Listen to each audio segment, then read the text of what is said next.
नमस्कार, मैं हूं सत्यपाल और आप देख रहे हैं CWB Hindi news.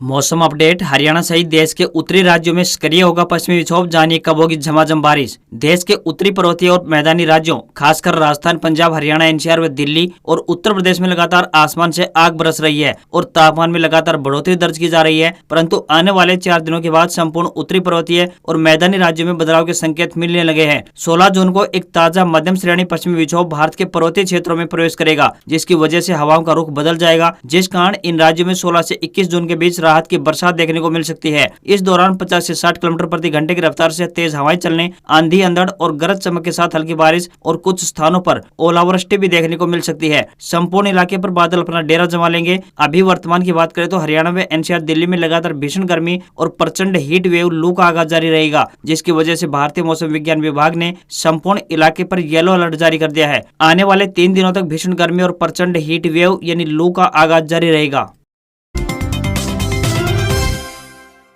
Solar plant लगाने पर 75% सब्सिडी देगी हरियाणा सरकार, CM ने की बड़ी घोषणा। हरियाणा सरकार अब सोलर प्लांट लगाने पर सब्सिडी देगी। यह घोषणा CM मनोहर लाल खट्टर ने की है। मुख्यमंत्री रविवार को रोहतक में राज्य स्तरीय संत कबीरदास जयंती समारोह पर बतौर मुख्य अतिथि संबोधित कर रहे थे। उन्होंने कहा कि अब न केवल अनुसूचित जाति बल्कि पिछड़े समाज की धर्मशालाओं में भी 5 किलोवाट का सोलर प्लांट लगाने पर हरियाणा सरकार की ओर से 75% की सब्सिडी दी जाएगी। मुख्यमंत्री ने घोषणा करते हुए कहा कि सरकारी कर्मचारियों को प्रमोशन में केंद्र की तरफ कैडर के हिसाब से आरक्षण का प्रावधान किया जाएगा। हरियाणा के जितने भी शिक्षण संस्थान, धर्मशालाएं न केवल अनुसूचित जाति बल्कि पिछड़े समाज की हैं, उनमें एक कमरा उपलब्ध होने पर शिक्षा विभाग द्वारा पुस्तकालय की व्यवस्था करवाई जाएगी। वहीं प्रदेश में किसी एक संस्थान का नाम संत कबीरदास के नाम से किया जाएगा। मुख्यमंत्री ने कहा कि चंडीगढ़ के उनके सरकारी आवास का नाम भी संत कबीर कुटीर किया जाएगा। हरियाणा में पंचकुला के ताऊ देवीलाल खेल परिसर में 4 जून 2022 से शुरू हुए खेलो इंडिया यूथ गेम्स 2021 अब अपने चरम पर पहुंच चुका है और 13 जून यानी आज इन खेलों का भव्य रूप से समापन होगा। पंचकुला के इंद्रधनुष ऑडिटोरियम में 13 जून की सायं 5 बजे से खेलो इंडिया यूथ गेम्स 2021 के समापन समारोह का आयोजन किया जाएगा। समापन समारोह में हरियाणा के राज्यपाल बंडारू दत्तात्रेय मुख्य अतिथि होंगे, जबकि मुख्यमंत्री मनोहर लाल खट्टर व केंद्रीय युवा मामले एवं खेल मंत्री अनुराग सिंह ठाकुर विशिष्ट अतिथि होंगे। खेलो इंडिया यूथ गेम्स में हरियाणा के अब तक सर्वाधिक 111 पदक है, जिनमें 37 गोल्ड, 34 सिल्वर और 40 कांस्य पदक है। हालांकि कल शाम 5 बजे तक महाराष्ट्र 38 गोल्ड लेकर हरियाणा से ऊपर चला गया, लेकिन कुछ पदकों में वह हरियाणा से पीछे चल रहा है, जिससे कुल मेडल 102 हैं। उत्तर रेलवे यात्रियों को देगा ये सौगात, आज से मिलेगा लाभ। उत्तर रेलवे द्वारा ग्रीष्मकालीन अवकाश के चलते और यात्रियों की भीड़ को देखते हुए 2 और एक्सप्रेस ट्रेनों को अतिरिक्त कोच लगाए गए हैं। आगामी 13 जून से दिल्ली बठिंडा और दिल्ली श्रीगंगानगर एक्सप्रेस ट्रेनों में एक द्वितीय कुर्सियान श्रेणी के डिब्बे लगे होंगे, जिससे यात्रियों को सुविधा मिलेगी। 2 जुलाई तक इन ट्रेनों में यह अतिरिक्त डिब्बे लगे रहेंगे, जिससे ट्रेनों में ज्यादा संख्या में यात्री आराम से बैठकर सफर कर सकेंगे। Train number 12,481 Sriganganagar Delhi Sriganganagar express train पुरानी दिल्ली से दोपहर 1:15 पर चलती है। इन ट्रेनों में एक अतिरिक्त कोच लगाए जा रहे हैं ताकि ज्यादा यात्रियों को सुविधा मिल सके। इससे पहले जींद जंक्शन से होकर चलने वाली ट्रेन नंबर 22,479 सरबद्दा भला, इसमें भी अतिरिक्त कोच लगाया जा चुका है। इन ट्रेनों में अतिरिक्त कोच इसलिए लगाए गए हैं क्योंकि अमृतसर के स्वर्ण मंदिर, जलियांवाला बाग, बाघा बॉर्डर, हिमाचल प्रदेश के शिमला, धर्मशाला, कुफरी, राजस्थान के जयपुर, अजमेर समेत कई पर्यटन स्थल कवर होते हैं। आधार में लटकी हरियाणा सरकार की ऑनलाइन शिक्षा योजना, सभी छात्रों को नहीं मिल पा रहे हैं टैब, सिम भी नहीं चले। जून महीने में बच्चों की गर्मियों की छुट्टियां पड़ चुकी हैं। इस दौरान शिक्षा विभाग द्वारा निर्देश दिए गए थे कि 10वीं और 12वीं के छात्रों की ऑनलाइन पढ़ाई करवाई जाएगी। शिक्षा विभाग की यह योजना अभी तक सिरे नहीं चढ़ पाई है। इसका मुख्य कारण है कि न तो सभी विद्यार्थियों को टैब मिले हैं और न ही सिम एक्टिवेट हो पाए हैं। इस कारण गर्मी की छुट्टियों में विद्यार्थियों की ऑनलाइन पढ़ाई होना मुश्किल है। विद्यार्थियों को टैब बांटने का काम अब गर्मियों की छुट्टियों में चल रहा है, लेकिन अभी तक सभी विद्यालयों में विद्यार्थियों को टैब नहीं मिल पाए हैं। जल्द ही सभी विद्यार्थियों को टैब बांटने का काम किया जाएगा, जिससे विद्यार्थी ऑनलाइन पढ़ाई कर पाएंगे। टैब के माध्यम से विद्यार्थी शिक्षकों से ऑनलाइन जुड़कर अपनी समस्या का समाधान भी कर पाएंगे। हरियाणा में सैकड़ों विद्यार्थियों के 10वीं के प्रमाण पत्र मिले फर्जी। कोविड महामारी में मिली छूट का उठाया गलत फायदा। कोविड-19 महामारी के बीच शिक्षा विभाग ने परीक्षाएं रद्द कर दी थी। इसके बाद 12वीं की परीक्षा के दौरान परीक्षार्थियों की ओर से जमा करवाई गई 10वीं की मार्कशीट संबंधित दस्तावेजों की जांच पड़ताल की गई तो सच सामने आया है। प्रदेश में ऐसे 129 विद्यार्थियों की पहचान हुई है जिनका 10वीं का प्रमाण पत्र फेक यानी फर्जी प्रमाण पत्र मिला है। जाँच का विषय यह है कि 10वीं फेक प्रमाण पत्र परीक्षार्थियों को किस माध्यम से उपलब्ध हुए हैं। ऐसे माध्यमों का पता करना तथा उन पर रोक लगाना अति आवश्यक है, क्योंकि इन माध्यमों के प्रलोभनों के कारण परीक्षार्थियों के आर्थिक शोषण के साथ साथ उनके भविष्य से भी खिलवाड़ किया जा रहा है। प्रलोभनवश ऐसे माध्यमों का शिकार छात्र भी दोषी है, क्योंकि इन्हीं के कारण ऐसे माध्यमों को बढ़ावा मिल पा रहा है। भारतवर्ष में सभी राज्यों की सरकारों ने सरसों का भाव यानी एमएसपी मूल्य यानी न्यूनतम समर्थन मूल्य अलग अलग रखा है। भारत के प्रमुख मंडियों में आज सरसों का ताजा भाव क्या रहा है उसका विवरण यहाँ दिया गया है। आप साथ लगती अपनी मंडी में अपनी सरसों बेच सकते हैं और वो भी अच्छे दामों पर। तो बात करें हरियाणा की प्रमुख मंडियों की, तो सिरसा में सरसों का भाव ताजा रहा, वो है 6,520 रुपए प्रति क्विंटल। हिसार में 6,530। आदमपुर मंडी की बात करें तो 6,550। रेवाड़ी मंडी में 6,550। एलनाबाद मंडी में 6,640 रुपए। जयपुर राजस्थान मंडी की बात करें तो सरसों का ताजा भाव रहा 6,450 रुपए प्रति क्विंटल। बात करें श्री गंगानगर राजस्थान की मंडी की तो 6,330 रहा और चिड़ावा राजस्थान की बात करें तो 6,420 रुपए प्रति क्विंटल भाव सरसों का ताजा चल रहा है। संस्कृति मॉडल स्कूलों में की जाएगी शिक्षकों की भर्ती। शिक्षा विभाग ने तैयार की व्यवस्था। राज्य के मॉडल संस्कृति वरिष्ठ माध्यमिक विद्यालयों में टीजीटी शिक्षकों की कमी अब नहीं होगी। इसके लिए शिक्षा विभाग ने व्यवस्था कर ली है। इन पदों को भरने के लिए centre for teacher accreditation teaching professional यानी सेंटर टेस्ट लिया जाएगा। जो शिक्षक इस टेस्ट को पास करेंगे उन्हीं को इन स्कूलों में नियुक्ति दी जाएगी। वहीं टेस्ट में हिस्सा लेने के लिए पंजीकरण यानी रजिस्ट्रेशन करना होगा। इसके लिए भी लिंक खोल दिया गया है। हिंदी से लेकर सामाजिक विज्ञान के पद भी खाली पड़े हैं। इन पदों को भरने के लिए टेस्ट के पंजीकरण के लिए 24 घंटे लिंक ओपन रहेगा। इसमें अगले 3 महीनों के लिए पंजीकरण किया जा सकता है।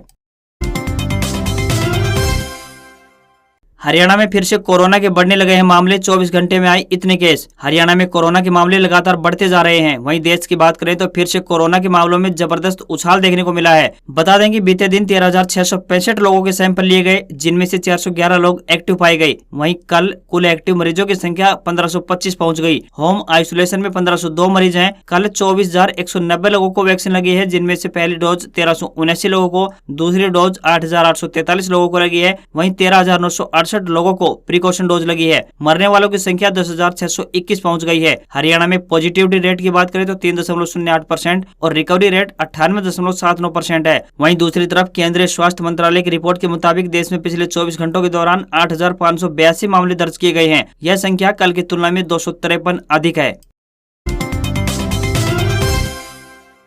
हरियाणा में लगेगा एक और एशिया का सबसे बड़ा कार प्लांट, इस जिले की चमकी किस्मत। हरियाणा में ऑटोमोबाइल सेक्टर की जानी मानी कंपनी एशिया का सबसे बड़ा कार प्लांट लगाने जा रही है। इसके लिए कंपनी की ओर से 2,400 करोड़ रुपए भी सरकार को ट्रांसफर कर दिए गए हैं। हरियाणा के सोनीपत स्थित खरखोदा में 900 एकड़ की मारुति अपना नया प्लांट लगाने जा रही है। ये समझौता 40 साल के बाद मारुति और सुजुकी मोटरसाइकिल के साथ हुआ है। 2400 करोड़ का इन्वेस्टमेंट हरियाणा के लिए काफी महत्वपूर्ण है। प्रदेश के सीएम मनोहर लाल खट्टर ने कहा कि मारुति हरियाणा में 20,000 करोड़ का निवेश करेगी। इससे 11,000 लोगों को रोजगार सीधा उपलब्ध होगा। कंपनी की ओर से बताया गया है कि अगले 6 से 8 साल में यह प्रोडक्शन शुरू हो जाएगा। इसके लिए काम शुरू कर दिया गया है। दूसरी ओर डिप्टी सीएम दुष्यंत चौटाला की माने तो कंपनी ने 75% आरक्षण को लेकर भी सहमति बन गई है। अब हरियाणा के युवाओं को रोजगार की कमी नहीं रहेगी। मनोहर लाल ने कहा है कि मारुति की पहली कार दिसंबर 1983 में बनी थी। आज देश की सबसे बड़ी कार निर्माता कंपनी के तौर पर पहचान है। रेलवे की धाकड़ सुविधा, झटपट बुक होगी टिकट, कैंसिल कराने पर तुरंत होगा रिफंड। ट्रेन से यात्रा करने वालों के लिए खुशखबरी है। अब तक ट्रेन का टिकट कैंसिल हो जाए या फिर किसी कारणवश करना पड़े तो रिफंड के लिए लंबा इंतजार करना पड़ता था, लेकिन अब ऐसा नहीं होगा। IRCTC ने अपना खुद का पेमेंट गेटवे यानी IRCTC iPay के नाम से लॉन्च किया था। यह सर्विस पहले से ही चालू है। इसके तहत टिकट बुकिंग के लिए किसी बैंक के पेमेंट गेटवे पर भुगतान किया जाता है, जिससे समय की बचत होती है और साथ ही टिकट कैंसिल कराते ही उसका रिफंड भी तुरंत ही आपके खाते में क्रेडिट कर दिया जाता है। जाता है। टिकट बुक करते समय पेमेंट मेथड में आपको पहला ऑप्शन IRCTC आई पे का मिलेगा। इस ऑप्शन को चुनकर आप पे एंड बुक पर क्लिक करें। आप पेमेंट के लिए क्रेडिट कार्ड, डेबिट कार्ड या फिर UPI डिटेल भरें। इसके बाद आपका टिकट तुरंत बुक हो जाएगा, जिसका कंफर्मेशन आपको SMS या फिर ईमेल के माध्यम से मिल जाएगा। और सबसे खास बात यह है कि भविष्य में दोबारा टिकट बुक करने पर आपको डिटेल पेमेंट की फिर से दोबारा नहीं भरनी पड़ेगी। आप तुरंत पे करके टिकट बुक कर सकेंगे। IRCTC के अधिकारियों ने कहा है कि पहले कंपनी का अपना पेमेंट गेटवे नहीं था, जो दूसरे पेमेंट गेटवे का इस्तेमाल करना पड़ता था। ऐसे में बुकिंग में काफी समय लगता था और पैसे भी कट जाते थे, और अगर पैसे कट जाते थे तो वो वापस अकाउंट में आने में अधिक समय लगता था। लेकिन अब ऐसा नहीं होगा। खरीफ फसलों का बीमा शुरू। किसान 31 जुलाई 2022 तक करा सकते हैं फसल का बीमा। हरियाणा सरकार द्वारा प्रधानमंत्री फसल बीमा योजना 2022 यानी PMFBY के तहत खरीफ फसलों की पंजीकरण प्रक्रिया आरंभ हो चुकी है। संबंधित किसान अपनी खरीफ सीजन की अधिसूचित फसलों का बीमा पंजीकरण 31 जुलाई 2022 तक करवा सकते हैं। योजना के तहत हरियाणा सरकार ने राज्य के किसानों के लिए प्रधानमंत्री फसल बीमा योजना के लिए इस बार 10 फसलों का चयन किया है। उनमें से 5 फसलें खरीफ की है, तो वहीं 5 फसलें रबी सीजन की है। खरीफ सीजन के लिए धान, मक्का, बाजरा, मूंग व कपास तथा रबी सीजन के लिए गेहूं, जौ, चना, सरसों और सूरजमुखी फसलों का बीमा किया जाएगा। किसानों को खरीफ सीजन की फसलों के लिए 2% तथा रबी फसलों के लिए 1.5% का प्रीमियम देना होता है। धान के लिए प्रति एकड़ प्रीमियम की राशि की बात करें तो 741 रुपए है। मक्का के लिए 370 रुपए 51 पैसे, बाजरा के लिए प्रति एकड़ 348 रुपए 70 पैसे, कपास के लिए 1798 रुपए प्रति एकड़ की दर से प्रीमियम निर्धारित किया गया है। बता दें कि प्रधानमंत्री फसल बीमा योजना के तहत किसानों को प्राकृतिक आपदा से हुए नुकसान की भरपाई की जाती है। प्राकृतिक आपदा में जल भराव, ओलावृष्टि आदि को शामिल किया गया है। इसके साथ साथ अगर किसानों की बीमित फसल में पैदावार कम होती है तो उस संबंधित गांव के सभी बीमित किसानों को क्लेम दिया जाता है। साथ ही एक बात और, किसानों की सुविधा के लिए फसल बीमा योजना को स्वैच्छिक रखा गया है, यानी अगर आप चाहें तो करवा सकते हैं, लेकिन ये जरूरी नहीं है। राशन कार्डों को तेजी से बनाने और उनका लाभ गरीब लोगों को जल्दी से उपलब्ध कराने के लिए हरियाणा सरकार इस दिशा में सख्ती से काम कर रही है। वे लगातार उन योजनाओं को खोजने और लागू करने की तलाश में हैं, जिनके माध्यम से वे गरीबी रेखा से नीचे जीवन यापन करने वाले परिवारों की मदद कर सकें। राज्य को अत्यधिक गरीबी से मुक्ति दिलाने के लिए सरकार ने राइज ऑफ अंत्योदय योजना में बदलाव किया है, यानी सभी के उत्थान ने BPL श्रेणी की सीमाएं बढ़ा दी है। पहले हरियाणा में परिवारों के लिए BPL की सीमा 1,20,000 रुपए थी। इस सीमा से कम पारिवारिक आय वाले परिवार राशन कार्ड के लाभ के पात्र थे। लेकिन अब हरियाणा के मुख्यमंत्री मनोहर लाल खट्टर ने लोगों की आय की सीमा को बढ़ा दी है। परिवार की वार्षिक आय को बढ़ाकर 1,80,000 रुपए कर दिया गया है। तो इस श्रेणी के नीचे के लोग अब हरियाणा में राशन कार्ड योजना का लाभ उठा सकते हैं। फैमिली आईडी में 1,80,000 रुपए से कम आय वालों को सरकार मकान मरम्मत के लिए दे रही है 80,000 रुपए। जानिए आवेदन करने का तरीका और पूरी प्रक्रिया। अनुसूचित जाति एवं पिछड़ा वर्ग कल्याण विभाग हरियाणा ने डॉक्टर BR अम्बेडकर आवास नवीनीकरण योजना के लिए आवेदन आमंत्रित किया है। फैमिली आईडी में 1,80,000 रुपए से कम आय वाले सभी पात्रता मानदंडों को पूरा करते हैं वे परिवार ऑनलाइन आवेदन कर सकते हैं। अपने नजदीकी CSC सेंटर या फिर सरल हरियाणा पर जाकर इस फॉर्म को ऑनलाइन जमा करा सकते हैं।